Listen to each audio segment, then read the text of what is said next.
Assalamualaikum warahmatullahi wabarakatuh, pemirsa Sultra TV. Senang sekali saya Dian Rahma hadir kembali di hadapan Anda, dan jujur saja pada kesempatan kali ini saya merasa sangat luar biasa karena saya sudah bersama dengan orang yang menurut saya ini memberikan motivasi yang luar biasa. Siapa yang tidak mengenal sosok beliau? Tapi saya yakin masih ada segelintir saja yang juga penasaran bagaimana sih histori perjalanan dari sosok narasumber saya yang satu ini. Telah bergabung bersama kami Wakil Gubernur Sulawesi Tenggara Bapak Dr. Haji Lukman Abu Nawas, SHMH MSI. Halo Bapak, ya. Terima kasih. Salam sehat Pak, bagaimana amin, kabarnya? Sehat lalu, amin. Sehat. Amin ya Allah. Dan memang kenapa tadi saya merasa jujur saja speechless juga, mungkin ini kesempatan yang luar biasa karena tidak banyak yang tahu ya bahwa Bapak Wakil Gubernur memiliki histori yang luar biasa. Luar biasanya kenapa? Bayangkan saja ketika beliau masih menjabat menjadi salah satu pejabat publik daerah, tapi beliau juga masih tekun untuk menyelesaikan pendidikan. Bahkan pendidikannya ini dari jenjang strata 1 hingga akhirnya mengambil program doktor.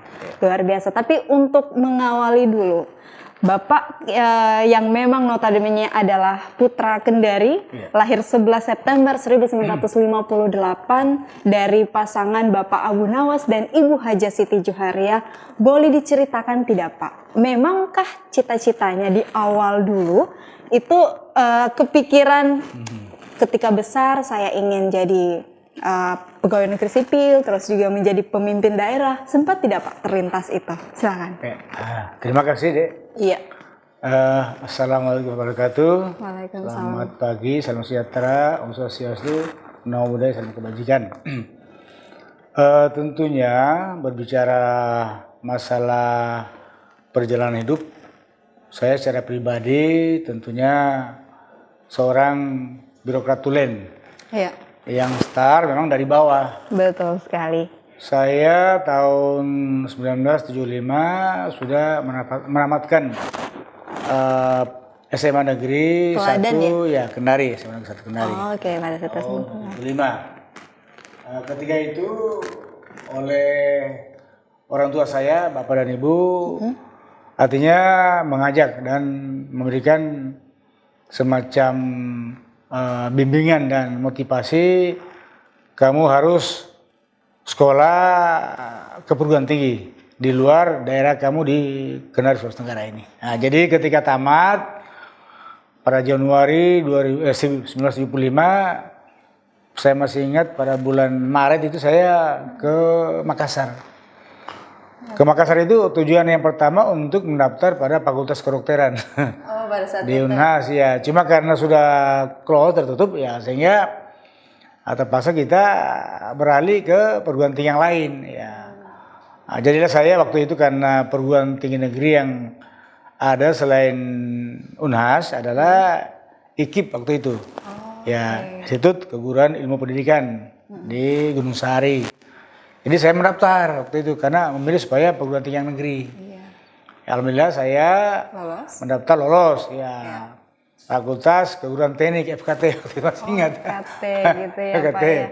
Keguruan Teknik ya. Iya, Keguruan Teknik. Cuman karena baru mau mendaftar ulang, ya orang tua saya meninggal, bapak ayah saya bulan Maret waktu meninggal, tanggal 25 Maret, masih ingat, masih ya. Sementara Makassar, terus saya pulang karena meninggal, ya ikuti pemakaman, ya kurang lebih seminggu saya balik. Nah, tapi sebelum saya balik dipanggil sama keluarga. Nah, waktu itu kebetulan keluarga kami Pak Anas Bungkasi almarhum masih Sekda Kendari waktu itu. Ya. Beliau Sekda Kendari sampaikan, Ananda Lukman, kamu masuk aja PDN, ya utusan pemerintah daerah Kabupaten Kendari ya. Jadilah saya diberikan rekomendasi waktu itu. Jadi itu perjalanan. Pantas Pak ya, dari 1975 ke 1976 kan sudah jadi PNS ya pemerintah. Iya, 76 ya. Jadi saya lanjutkan. 1975 saya masuk APDN pada bulan April Mei waktu itu. Juni mulai kuliah. Cuma kuliah waktu itu karena orang tua kan sudah meninggal, terutama orang tua ayah anak kami saya. Lain kalau masih ada. Jadi masalah-masalah kebutuhan-kebutuhan sebagai seorang mahasiswa tentunya kan pasti banyak membutuhkan, apalagi anak-anak awal ya mahasiswa gitu ya, itu. awal. Nah itulah sehingga baru 3-4 bulan kuliah di APDN karena terbentur ya macam-macam lah. Untuk kosnya, untuk apa, untuk beli buku. Nah, saya coba-coba ada pendaftaran pegawai negeri sipil waktu itu. Masih terbuka. Coba-coba ya untuk mandiri itu. Mandiri. Iseng-iseng ceritanya. Iseng-iseng. Nah, sudahlah saya coba-coba. Kebetulan ya mohon waktu itu juga ada keluarga di Dinkes Provinsi Sulsel. Ya bisa membantu waktu itu. Ya kebetulan saya juga waktu itu tes ya lulus. Itulah awalnya sehingga karena lulus otomatis saya harus bertugas sebagai seorang calon pegawai sipil. Sebelum kita ditempatkan di salah satu kabupaten yang sudah ditempatkan melalui SK, kita ada pembekalan semacam crash program. Kita crash program 6 bulan. 6 bulan kita sebagai calon pegawai negeri sipil pada proyek sanitasi, air bersih sanitasi lingkungannya pada Kementerian waktu itu masih Depkes ya. Depkes pada Dinas Kesehatan Provinsi Selatan yang akan ditempatkan, disebarkan di beberapa kabupaten kota. Itulah awalnya. Alhasil lulus waktu itu. Jadi saya otomatis APDN sudah berhenti selama 3-4 bulan saya kuliah. Jadi bulan 6-7 itu saya sudah tidak aktif, saya cuma bermohon cuti. Alasan orang tua sakit. Jadi masuk di crash program sekolah untuk pengembangan proyek air bersih. Kami di crash program 6 bulan. Itu ceritanya. Jadi 6 bulan pasti selesai bulan Desember. Desember langsung diproses untuk pengangkatan. Ya pada bulan Maret, saya masih ingat 1 Maret 1976 saya diangkat sebagai CPNS. Nah itu awalnya. Ditempatkan kebetulan di Maros. Di Maros ya. 1 Maret gitu ya. Gimana itu? Mulai awal kerja saya. Dan akhirnya terus berlanjut di tahun 83 sampai 86 di Pemkot Sultra ya. Jadi saya lanjut sedikit. Begitu saya ditempatkan di Maros sebagai CPNS pada Pemda Kabupaten Maros pada proyek air bersih diperbantukan kepada Dinas Kesehatan. Otomatis kuliah saya di APDN sudah nggak aktif lagi, kalau sudah full. Kemudian tahun 77 saya mau kembali lagi ke APDN, tapi kan sudah lewat 1 tahun. Terpaksa saya hanya kuliah tapi di kampus APDN, tapi bukan lagi di APDN ya, tapi Sekolah Tinggi Ilmu Administrasi. Itu tingkat akademi ya. Itu masih sama jurusan administrasi negara. Saya kuliah tingkat akademi untuk Sekolah Tinggi Ilmu Administrasi, tapi di kampus APDN. Kuliahnya sore hari itu. Sambil bekerja di Maros, saya bolak-balik kuliah, ya alhasil kuliah selesai tahun 1982. Dan akhirnya kembali ke Sultra ya Pak? Itu Sultra. Nanti 7 tahun saya mengabdi di Maros, baru mau pindah. Sultra itu. Akhirnya itulah yang awalnya, mengawali ya? Mengawali karirnya sebagai birokrat. Betul. Kenapa dibilang birokrasi itu, Len? Luar biasa. Nanti berentet ternyata pemirsa ya. Mulai dari tahun 1976 sudah pegawai. 1986 ini menjadi PLTK Subak Dokumentasi. Jadi 76 saya mulai CPNS mengabdi di Kabupaten Maros selama 7 tahun. 1983 kebetulan saya sudah selesai sarjana muda BA, saya pindah ke provinsi. Itu awalnya, sehingga 1983 karena saya tidak direstui untuk pindah, kan dibutuhkan tenaga di Kabupaten Maros, saya berhenti baru melamar di Pemda provinsi dengan sarjana muda. Sehingga mulailah 1983 saya sebagai pegawai negeri sipil Pemda provinsi. Itu ceritanya kan. Luar biasa ya Pak. Dan itu rupanya juga pemirsa perlu tahu dari situlah mulai berkarir Bapak Lukman sampai pernah memang nih birokrasi Tulen karena memang betul-betul dari bawah. Bayangkan saja dulu juga sempat menjadi sekretaris wilayah kecamatan Waktobi ya Pak. Iya, jadi tadi diangkat di Pemda Provinsi 1 Juli 1983. Kemudian di Pemda itu saya ditempatkan di BP7, Badan Pembinaan P4 itu sebagai kepala subak dokumentasi itu. Ya, pada saat itu. Setelah itu selesai lagi lanjut di S1 Sospol, Unhalu waktu itu. Satu. Dan memang kalau saya lihat ini Pak, karena kayaknya tidak ada tahun yang kosong ya. Iya, betul. Setelah jabatan ini selesai, ada lagi. Iya. Jadi begitu. Kasubag dokumentasi saya kuliah lanjut selesai 86 S1. Masih istilahnya dokter Andus waktu itu. Nah, itu ceritanya.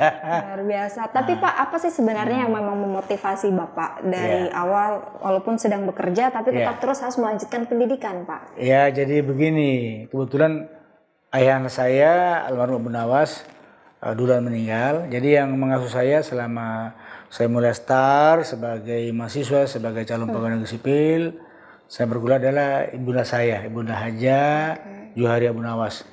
Dia kebetulan seorang guru SD. Ya, inilah yang selalu membimbing saya, mendidik kamu sekolah dan sekolah, kemudian jangan lupa ibadah. Jadi saya itu cari ilmu, kita meningkatkan pendidikan, menambah pendidikan, tapi jangan lupa agama, ibadah, itu yang saya pegang.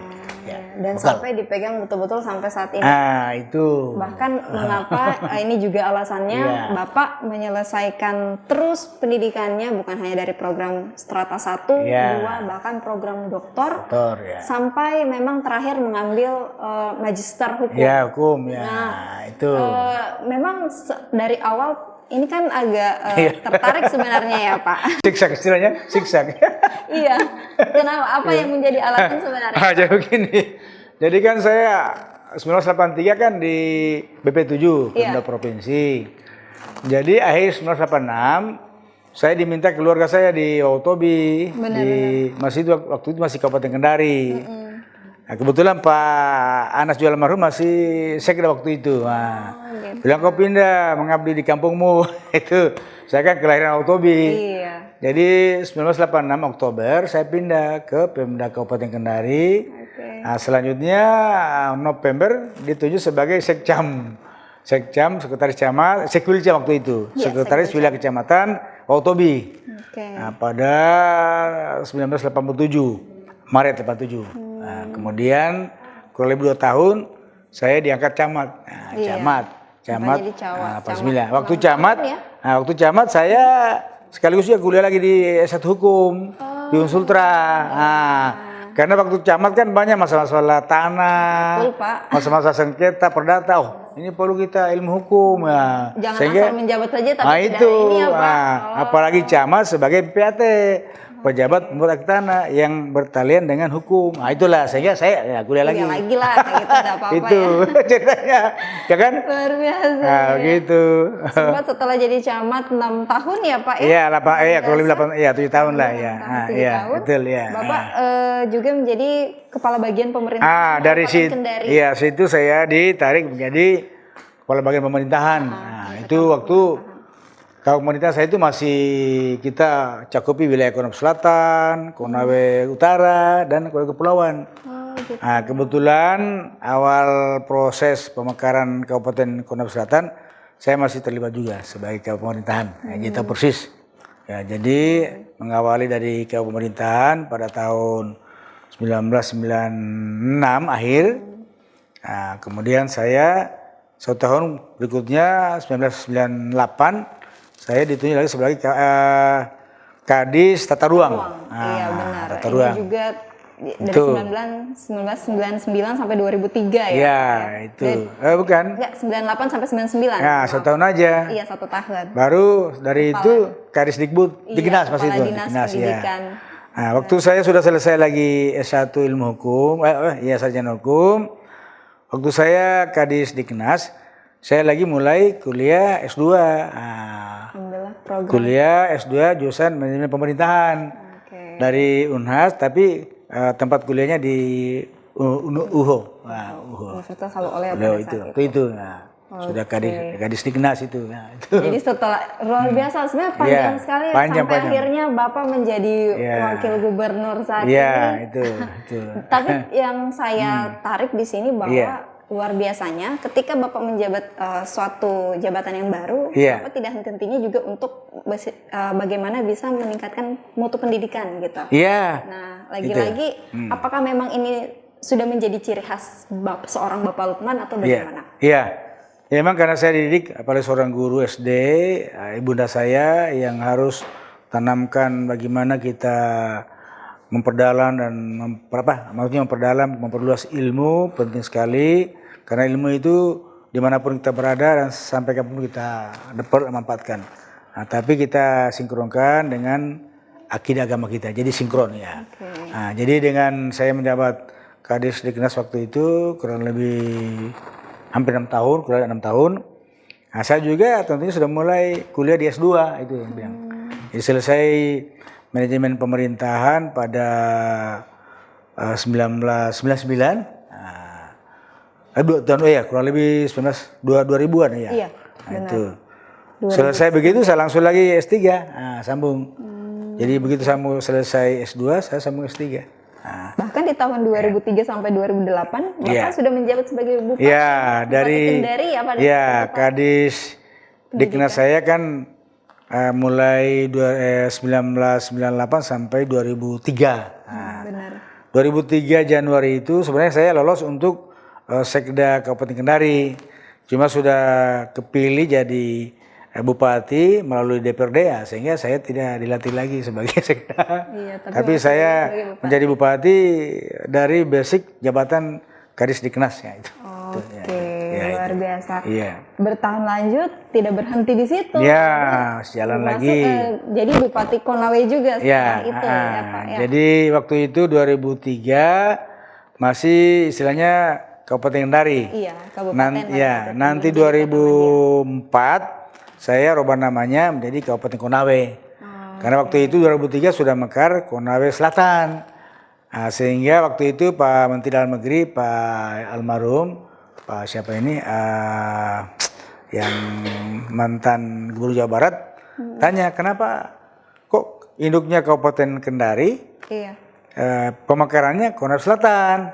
Saya bilang sama Pak Menteri, Pak Hadi Sabarno ya, almarhum. Pak Menteri mohon maaf, kebetulan Kabupaten Konawe Selatan ini adalah bagian dari Kerajaan Konawe. Jadi kita mengembalikan jadi nama Kerajaan Konawe, kerajaan yang cukup besar terkenal di wilayah daratan ini. Nah, sehingga dengan inspirasi ini begitu Konawe Selatan mekar 2003, 2004 saya usulkan untuk perubahan nama. Nah, itulah pada bulan 6 untuk perubahan nama dari Kabupaten Kendari menjadi Kabupaten Konawe. Nah, itu ceritanya ya. Sampai akhirnya setelah jadi Bupati Konawe juga 2 periode ya Pak. Saat itu 2007 saya mekarkan Konawe Utara. Nah, itu Utara. Luar biasa. Utara. Hebat loh Bapak. Alhamdulillah. Pengabdian tanpa batas, mengabdi. Ini baru namanya kayaknya mengabdi tanpa batas, Pak. Karena tanpa batas, tanpa mengenal waktu, tanpa mengenal tempat di mana. Itu Sulawesi Tenggara. Pentingnya kita mencari ilmu, menuntut ilmu dan punya pendidikan yang bermanfaat untuk masyarakat. Betul sekali. Alhamdulillah di 2014 sampai 2018 Bapak sebagai sekda itu dan akhirnya 2018 menjadi wakil. Alhamdulillah insyaallah. Alhamdulillah the next kita menanti yang terbaik insyaallah untuk Bapak Lukman ya. Oke Pak, dari sekian banyak proses yang Bapak lewati, apa yang memang menjadi pelajaran terpenting yang akhirnya ini menjadi sebuah prinsip besar yang Bapak pegang? Jadi mohon maaf, saya sebagai birokrat, saya diangkat mulai 1 Maret 1976. Kemudian saya pensiun karena, sebenarnya belum pensiun waktu itu, cuma karena kita mendaftar sebagai calon wakil gubernur, maka undang-undang harus kita mundur dari pegawai negeri sipil. Jadi bulan 4 itu saya mundur, semestinya nanti 1 Oktober saya pensiun. Jadi pengabdian saya kurang lebih 42 tahun. 42 tahun. Makna yang bagaimana saya mengambil hikmah dari perjalanan karir saya, yang pertama bahwa kita sebagai ASN, sebagai pegawai sipil adalah wajib untuk selalu mengabdi kepada bangsa, negara, dan masyarakat dengan disinkronkan dengan bagaimana akidah agama kita yang merupakan fundamental. Nah, itu. Yang kedua, jadilah sebagai seorang pemimpin yang bermanfaat untuk masyarakat. Jangan kita sebagai pemimpin kok kita lebih utamakan kepentingan individu dan keluarga. Kita utamakan masyarakat. Nah, itu yang kedua pertama. Yang pertama tadi kita sebagai birokrat mengabdi kepada masyarakat. Ya, kedua dengan jabatan kita manfaatkan untuk masyarakat, pelayanan yang terbaik. Yang ketiga, jangan lupa semuanya yang kita miliki adalah amanah dari Allah SWT. Kembali kita akan artinya mempertanggungjawabkan di hadapan Allah SWT. Itu yang penting. Itu yang paling penting. Ini juga bisa menjadi pelajaran. Nah, itu ya.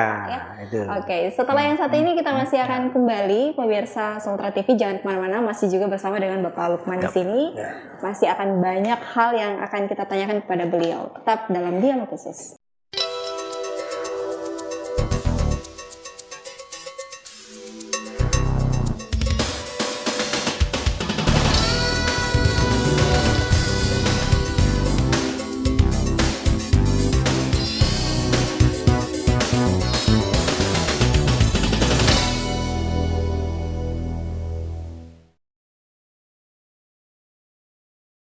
Terima kasih, kita kembali lagi pemirsa Sultra TV. Jadi tak banyak yang tahu, walaupun memang begitu banyak panjang perjalanan yang tadi Bapak sudah jelaskan ya. Jadi memang sangat tepat kalau Bapak Lukman ini sebagai birokrasi tulen. Ya, siap. Rupanya di samping untuk menyelesaikan tugas dan amanah ketika menjabat, tapi tak banyak yang tahu bahwa Bapak rupanya memiliki hobi karate. Olahraga. Iya. Ini kan Pak agak sedikit betul. Iya. Boleh diceritakan tidak Pak? Hobinya ini memang sudah kecil. Boleh ya. Silakan Pak. Jadi kebetulan saya waktu masih SMP, lanjut SMA sampai perguruan tinggi itu hobi olahraga. Tapi olahraga saya olahraga untuk sehat, bukan untuk gagahan apa cari-cari bukan. Memang mulai SMP itu sudah latihan karate. Kita punya guru dulu itu adalah istilahnya karate campur silat ya, tapi belum secara resmi formal dia punya perguruan olahraga karena masih artinya secara individu guru kami yang mengajarkan ya. Nah, kemudian SMA lanjut itu juga SMA kita lanjut ke saya juga lagi punya guru silat, tapi dia istilahnya silat kontau Cina itu istilahnya ya biasanya di kayak Kemara itu kan ada kelompok anak muda, mari kita olahraga untuk membina generasi muda supaya jangan punya pemikiran yang negatif. Itu aja kita bina. Saya juga hobi olahraga, bola, kemudian bulu tangkis, karena semata-mata untuk membina generasi muda supaya terarah dan tidak berpikiran yang negatif. Itu aja. Nah, jadi SMA, dari SMP kita belajar karate saya. Kemudian SMA belajar silat kontau Cina, kemudian ke perguruan tinggi ya sudah mulai wadah Forki, nah itu Forki, perguruan bela diri Inkai, Institut Karate Do Indonesia sampai sekarang. Sampai sekarang. Nah, jadi kalau sekarang mungkin masih tetap ingat ya Pak? Iya. Karate. Oh masih lah. Saya Desember yang lalu haluan tahun Inkai yang ke-50. Iya. Kebetulan saya sebagai Ketua Pengprov, Ketua Pengurus Daerah Provinsi Sulawesi Tenggara, Institut Karate Do Indonesia Sulawesi Tenggara, diundang oleh pengurus besar Inkai untuk ujian kenaikan dan 7. Kebetulan saya waktu itu dan 6 sudah 5-6 tahun, ya sehingga kita diundang. Kami ujian betul, bukan ujian pemberian, bukan ya ujian, ya jurus kata, kemudian jurus dasarnya, kemudian sampai perkelahian komite itu ya itu. Itu. Jadi kita betul-betul jalan bukan pemberian ya. Iya, bukan asal-asal, tapi bukan, memang melewati tes juga, ya. jadi ada proses juga. Itu. Luar biasa. Tapi sekali lagi olahraga untuk sehat ya, dan membina generasi muda. Betul. Iya. Karena memang kalau tubuh kita sehat, ini kan sebenarnya akan menunjang juga dengan itu. apa yang kita kerjakan ya Pak ya, pasti akan berpengaruh. Ada peristiwa olahraga mensano in corpore sano. Di dalam tubuh yang sehat terdapat jiwa yang sehat ya itu. Oke, mungkin makanya kenapa sampai sekarang alhamdulillah, Alhamdulillah. Bapak Lukman sehat. Sekarang juga sejak tahun 2019 saya bentuk KPK, Komunitas Pejalan Kaki, ya, bersama-sama dengan Bapak yang bentuk ya? Iya. Ginting, teman-teman dari kampus, dari birokrat, Pemda Kota, Pemda Provinsi, pengusaha-pengusaha. Jadi kita kalangan semua lini. Iya, lagi-lagi. Kita punya kumpul Sabtu Minggu di MTQ. Tapi masih jalan Pak sekarang? Masih ya. Jadi saya juga mantan ketua KONI, ketua Komite Olahraga Nasional Indonesia Sulawesi Tenggara. Ya. Kayaknya sangat pas Pak. Ya. Kita memang melihat story perjalanan Bapak yang memang juga menyukai olahraga. Siap, ya. Jadi ya memang wajar, penting ini inspirasi untuk seluruh generasi muda juga kita ya Pak. Biar ketika tubuh mereka sehat, pasti saya yakin juga semuanya pikiran sehat, jiwanya juga sehat kayak gitu. Nah selain memang juga sebagai kita tahu Bapak di birokrasi sebagai Wakil Gubernur Sulawesi Tenggara, Bapak kan juga memang Ketua Dewan Masjid Indonesia.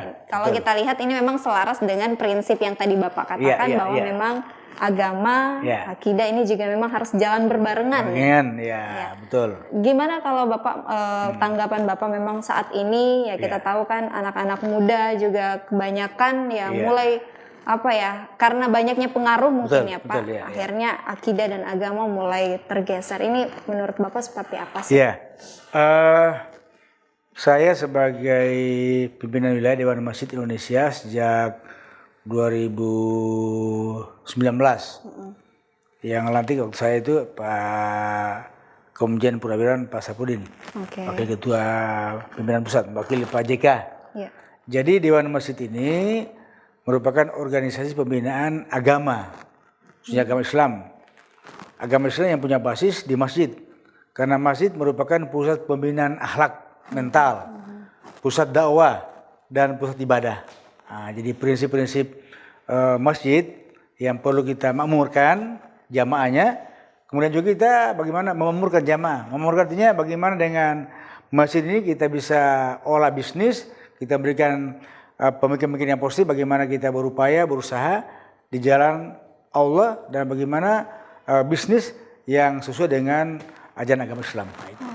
Jadi Dewan Masjid itu bagaimana membina akhlakul karimah semua unsur anak muda, orang tua, wanita, pria dan anak supaya mentalnya terarah, tidak mudah terpengaruh hal yang negatif.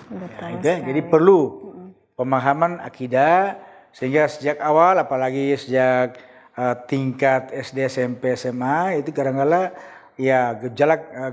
gejala anak muda yang biasa tidak terkontrol. Tapi kalau sudah kita tanamkan jiwa-jiwa yang bernuansa Islami, saya kira mudah-mudahan bisa kita artinya mengerem dapat jadi benteng buat kita.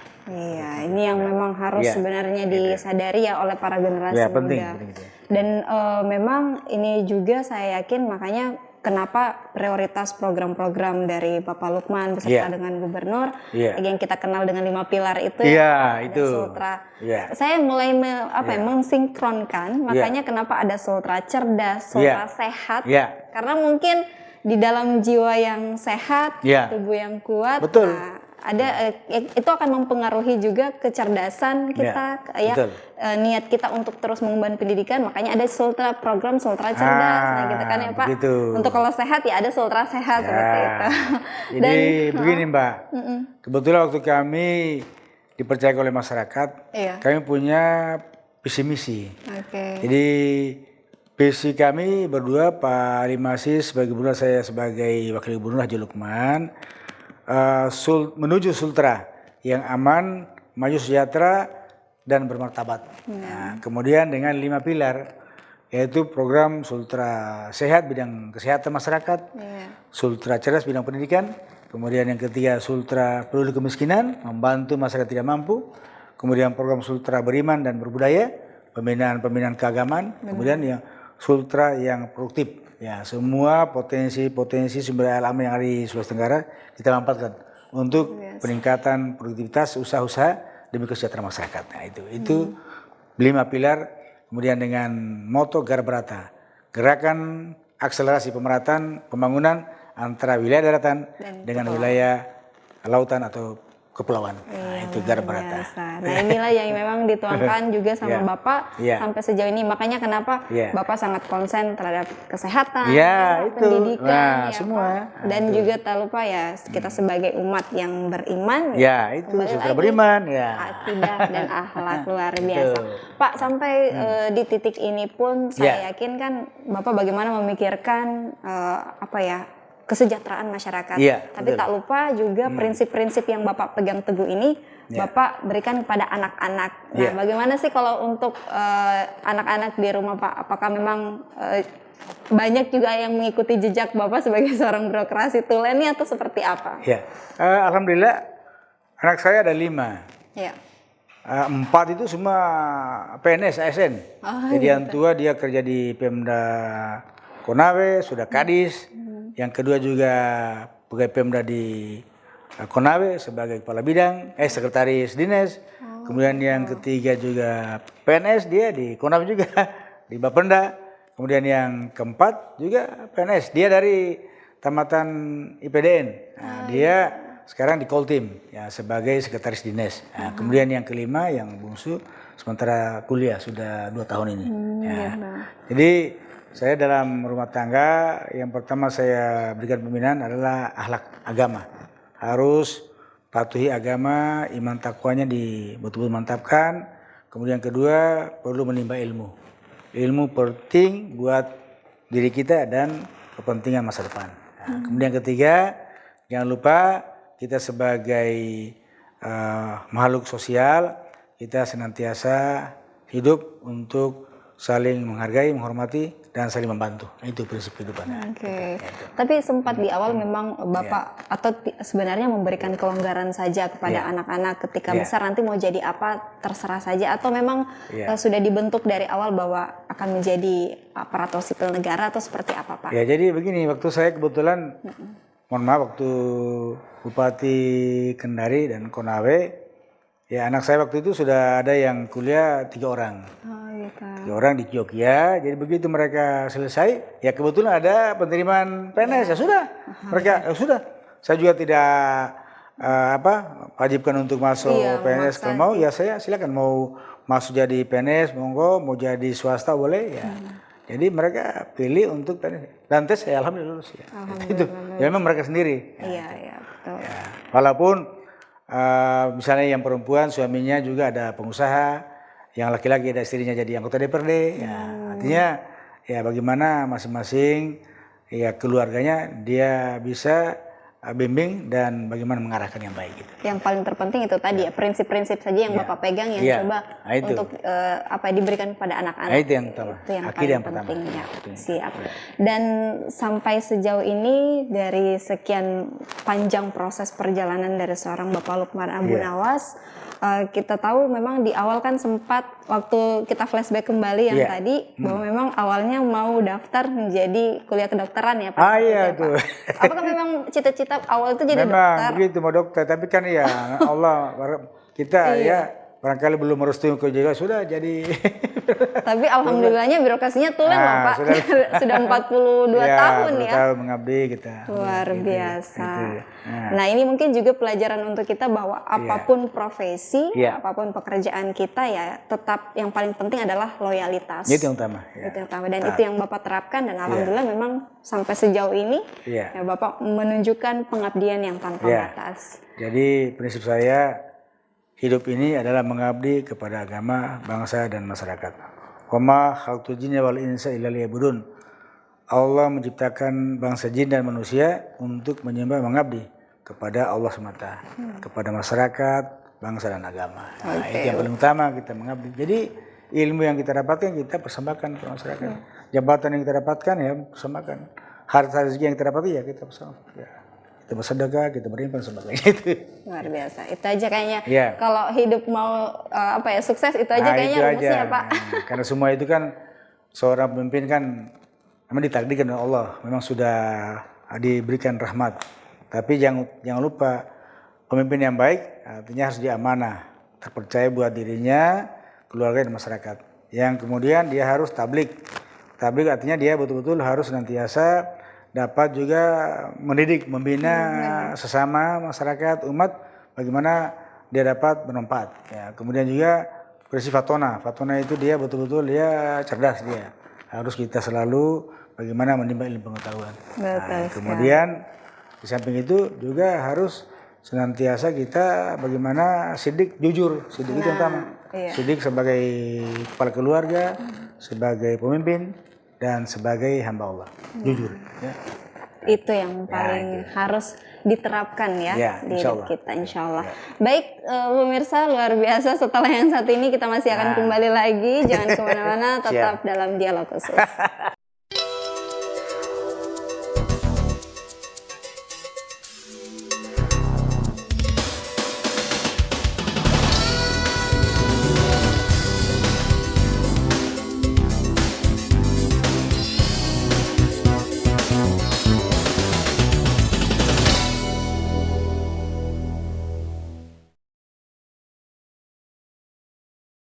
Terima kasih, kita kembali lagi.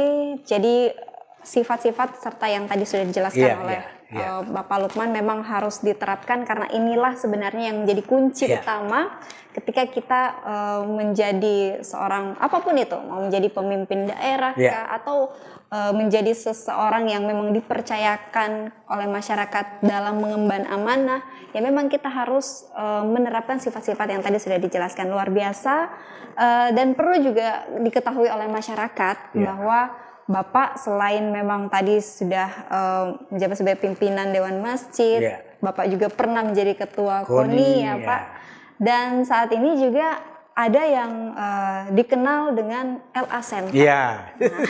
Ini mungkin boleh dijelaskan kepada kita semua, boleh juga diluruskan karena ada beberapa pernyataan-pernyataan masyarakat memang yang mungkin bingung sebenarnya dan tidak tahu. Bahkan nanti jangan sampai dikira LA Center ini ada something gitu Bapak. Padahal ini kan mungkin saya yakin ada sesuatu yang harus Bapak jelaskan dan oleh karena itu saya persilahkan Pak. Makasih Mbak. Jadi memang sangat menarik ini.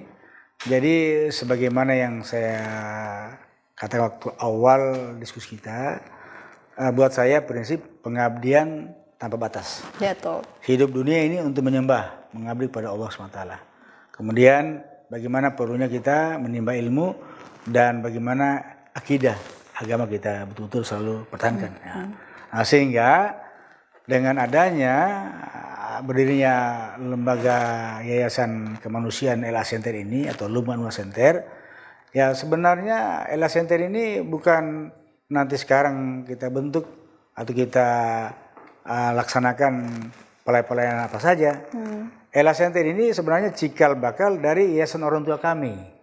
Jadi sejak kakek kami, mohon maaf, waktu masih istilahnya Sulewatang Otobi, ya Sulewatang di Otobi Konawe, dia punya yayasan pada tahun 1903. Beliau masih Sulewatang Konawe sebagai penguasa yang selalu mengawasi masyarakat. Dia sudah tanamkan kepada semua turunannya.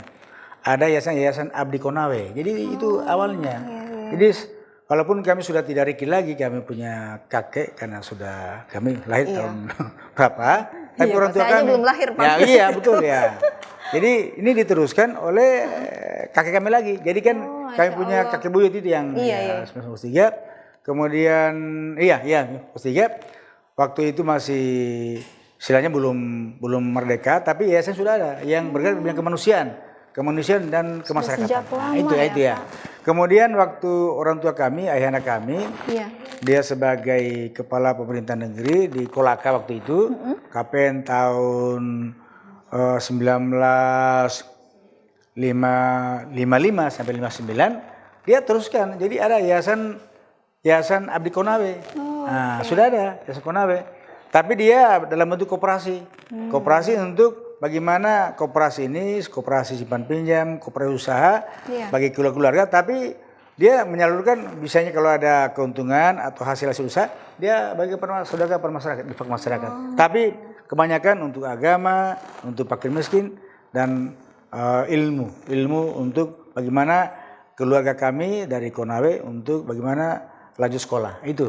Nah, sehingga Yayasan LA Center ini terinspirasi Dari kakek kami 1903 Yayasan Abdi Konawe sampai orang tua kami Haji Abu Nawas almarhum waktu kepala pemerintahan negeri sampai bupati kita lanjutkan.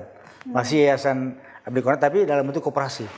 Nah, sehingga saya waktu masih sekda itu masih kami lanjut. Cuma sudah mohon maaf. Waktu saya bupati di Konawe, saya ada Yayasan Kesejahteraan Sosial Masyarakat, Yayasan Kesejahteraan YKSK, Yayasan Kesehatan Sosial Konawe. Ada akademi saya bentuk Akper, ada akademi keperawatan. Saya menggratiskan untuk kuliah bagi masyarakat yang miskin. Akper itu masih binaan Pemda tapi kerjasama dengan yayasan. Yayasan Kesejahteraan Sosial Konawe. Yang cikal bakal dari embrionya Yayasan Abdi Konawe. Nah, sehingga dengan YKSK ini Yayasan Kesehatan Sosial Konawe, karena kita formalkan supaya lebih meluas, ya saya bentuk Ella Center, lembaga Lukman Amda Center pada tahun 1919 dan tercatat di Kementerian Dalam Negeri pada Dirjen Politik dan Pemerintahan Umum Polpum.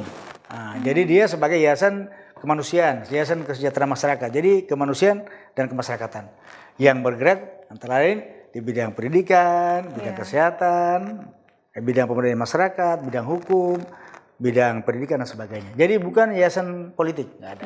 Nah, kebetulan saja saya sebagai Dewan Penasihat Ella Center ini, karena ada kan ketuanya bukan saya, dia sinkron dengan program Sultramas yang 5 pilar. Jadi kita turun, Ella Center turun dengan program Sultra Sehat. Kita pengobatan gratis, sunatan gratis, program peduli kemiskinan, bawa sembako, bantuan masyarakat miskin. Jadi tidak ada unsur politik. Ya, nggak ada. Ini ya. Nggak ada. Kemudian ada kita punya yayasan AMCF. Saya sebagai Dewan Pembina Asian Muslim Charity Foundation, Yayasan Muslim Asia. Saya Dewan Pembina. Ada kucuran dana dari Yayasan Muslim Asia ini untuk pengadaan obat-obatan, kemudian honor-honor misalnya bedah rumah. Jadi kami juga ada bedah rumah dari program Sultra Peduli Kemiskinan. Jadi APBD dari Pemprov yang tidak cukup ya dari MCF yang ada. Kemudian juga kami ada kas donatur dari Ella Center. Ya kita punya ada usaha pertambangan, usaha kebun sawit ada. Jadi kami bukan mau kita mengambil dari dana yang tidak resmi, kita formal. Betul. Nah, jadi itu Ella Center. Ini terbentuk sudah 1990. Iya, jadi dia ada yayasan yang punya akte notaris, punya akte di Dinas Kesbang Provinsi, kemudian di Dirjen AHU, Kementerian Hukum Ham, dan tercatat di Dirjen Polkum. Jadi ini betul-betul itu, resmi. Politik dan pemerintahan umum. Iya. Resmi jadi lembaga yayasan kemanusiaan dan kemasyarakatan, bukan politik. Luar biasa ya Pak. Nah, malah kita membantu program Pemda Sultra yang pelan ini sudah keliling di kabupaten. Kita sunatan massal, bayangkan sudah 12.000 lebih yang disunat. Gratis. Iya. Kalau di puskesmas kadang-kala sudah murah, kalau 700.000 ini gratis karena kita obat-obatan, alat-alat semua dibantu dari MCF. Luar biasa.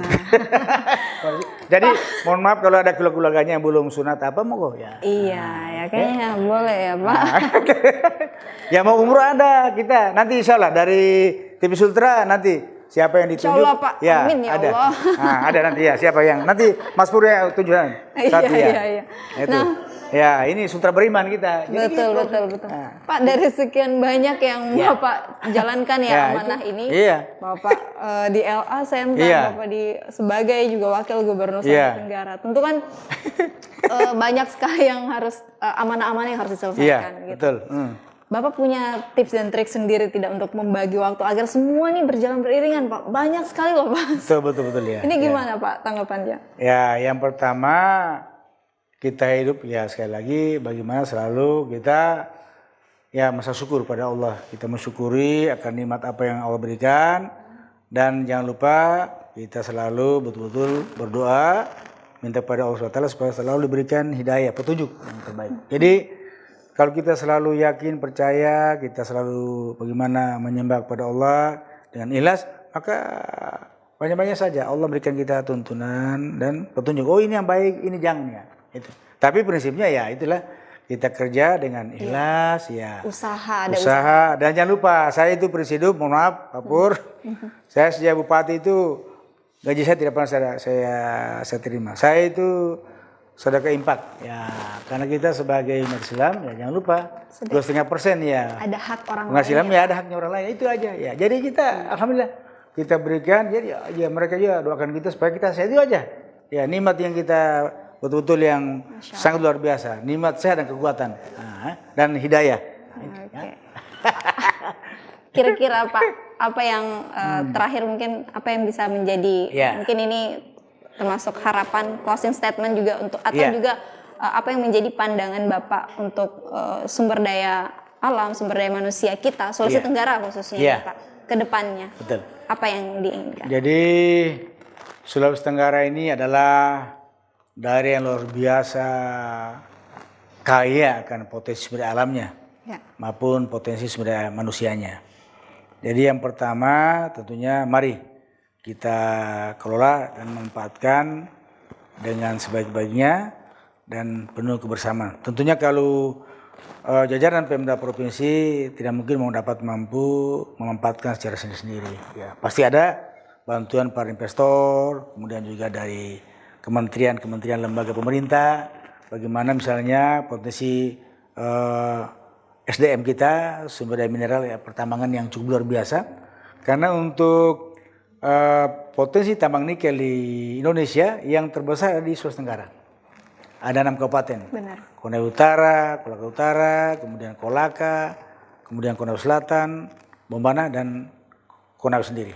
Itu yang betul-betul kita manfaatkan. Jadi mari kita manfaatkan dan tentunya karena juga kita punya masyarakat masih banyak yang artinya di bawah garis kemiskinan, masih kurang lebih ada 15%. Ya tentunya hasil-hasil potensi sumber daya alam masyarakat yang di Pemda Provinsi yang luar biasa ini kita kelola dengan baik. Kemudian kita juga ya bagaimana membangun daerah masyarakat. Itu yang pertama. Kedua kita juga jangan lupa karena di atas segala-galanya ada di atas langit. Jadi kita sebagai penguasa masih ada yang berkuasa, ya Allah. Jadi jangan lupa kita selalu berdoa supaya yang pertama dihindari dari malapetaka bencana, kemudian kita tetap bagaimana diberi hidayah petunjuk untuk kita dapat eksis memanfaatkan dan menjalankan tugas-tugas dan perintah-perintah dari Yang Maha Kuasa. Yang ketiga, mari kita bersama-sama. Kalau kami tolaki prinsip kalosara, artinya mepokuasa bersatu, merong-rongan bersama-sama, kemudian medo dulu, saling tolong menolong, bantu membantu. Semuanya yang berat pasti ringan, kemudian semua masalah yang besar pasti mampu kita pecahkan. Ya, itu ya. Oke. Oke, baik Pak, luar biasa. Rasanya perbincangan kita pada kesempatan kali ini banyak pelajaran sebenarnya yang bisa kita petik, kita ambil dan kita bisa tanamkan. Tapi yang paling terpenting adalah satu hal, bahwa ketika kita ingin memang menikmati sukses dunia akhirat, kalau boleh saya katakan Pak, ya yang pertama kita harus memang kerja usaha, kita berdoa, karena kita adalah umat yang beragama dan lagi-lagi harus rasa ikhlas dalam menjalankan sesuatu. Ketika kita sudah ikhlas, maka marilah kita menjadi orang yang bisa bermanfaat bagi orang lain ya Pak. Karena ketika kita sudah bermanfaat, maka lagi-lagi ingat saja bahwa di atas langit masih ada langit.